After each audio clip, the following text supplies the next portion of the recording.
So this is part 15 of my series, Black and Female in Corporate America, or 15.1 rather. So I'm picking up with the previous video where I'm at this private law firm. I'm working with 3 attorneys. One of them is an associate attorney, and just having a difficult time with her. So in addition to her freaking out whenever, I left my desk, if I got up to go to the restroom or took my lunch, anything like that, she would just lose it.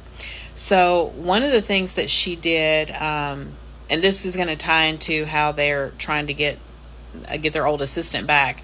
But one of the things that she did, one of the shareholders I supported, he had this big case and they were trying to settle, and he had asked me if I'd come in early, the next day, because he was going to have a meeting with the clients. And I said, sure, that's fine, just kind of be on standby if he needed something.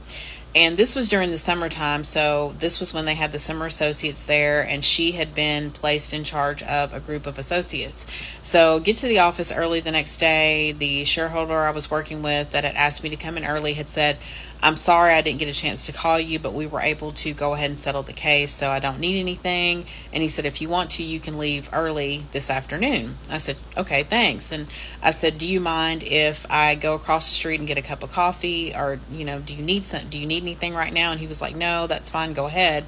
And the way we were downtown, so there were buildings within walking distance. There was a coffee shop like literally right outside the building. So as I'm stepping out of the building to cross the street, I see this associate attorney, and she's got a group of associates with her. And I said, good morning.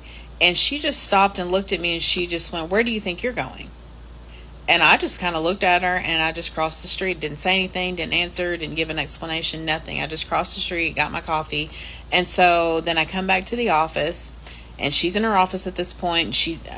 My desk was right outside her office. So she steps out of her office, and very loudly, making sure people could hear her, she said, please don't leave. I need something done. Don't just get up and walk off, because I need some help with some things today. Trying to make it sound like I'm never at my desk, which is not true. And so that was, just a series of things kept happening. But what really broke the straw that broke the camel's back in the instance with her was she had went to the office admin and complained about me. And I found out because later on that week, she had called me into her office and said she wanted to talk to me. And I was like, oh, what's going on? And I sit down, and she said, well, I had spoke to the office admin because I thought that you had been given too much at one time when you started, which, everybody saw that I had been piled on the very first day with just work. And then she starts crying, fake crocodile tears. And she said, I did not realize that I was making a complaint against you. And then right after that, the very next thing she did was start going into, I really appreciate your gung-ho attitude, and how motivated you are and how helpful you are, just saying a bunch of stuff. And, at this point, like, the tears are coming and all of that.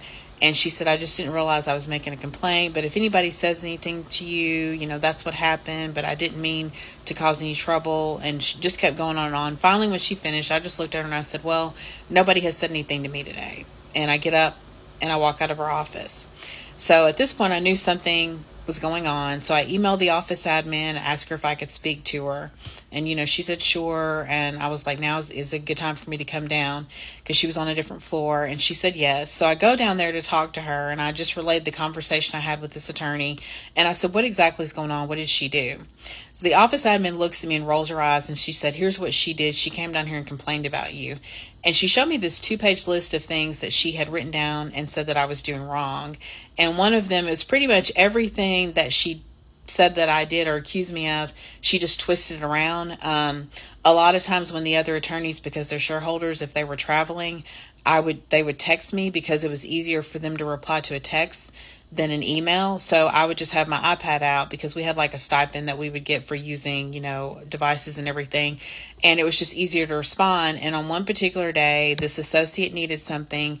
I was in the middle of texting one of the shareholders, and of course, shareholders' work trumps the associates, even if that associate's doing something for another shareholder, because that's who I reported to. And I had to tell her, I said, hold on just a minute. I need to reply back to this text. And she got mad. And she was putting things like, not responding, that I'm on my phone all the time, making it sound like I'm just on here piddling and texting people when I was actually communicating with the other attorneys that were in a higher rank than she was. She brought up the incident with the shoes, again, trying to twist that around and saying things like, I need something urgent done, and she, wasn't able to do it or get it there in time, when they had a rule about the runners. And I know some of you had mentioned, you always bring walking shoes to work, but the way this firm was set up, they wanted the assistants at their desk as much as possible. So if errands needed to be ran, then you called, you put in a request for the runner. And so the admin, administrative office administrator looked at me and she said, I know what's going on. You don't have to explain anything. She's mad that you're not catering to her. She said something else, but I don't want to get pinged on here. But she said, I can tell she's mad that you're not kissing up to her. And I felt like she was trying to come down here and get you in trouble. And she said, when she finished her rant, I looked at her and I said, if things are happening and you don't like how something's being done, you need to communicate that to her instead of being passive aggressive. And she said, that's basically what I told her. And I thought, this is why she came up there and called me in her office and tried to, cover herself and cover things up, because she thought she had gotten me into trouble, but she did not. So at this point, I asked the office admin, I said, you know what? I said, I'm really just not happy working with her. I said, it's always something. I feel like I'm getting dumped on. And she said, yeah, I know. I have talked to them, and I didn't know this, but she had already, said that they needed to stop just dumping work on me the way that they were doing, because they didn't treat the other assistants that way. And I was the only black assistant in this particular practice group. And even with their previous assistant, I'd heard that she had been, buried in work, but it still wasn't on the level that they were just dumping things on me. So stay tuned for the next video where I'm going to finish up and tell you what happened.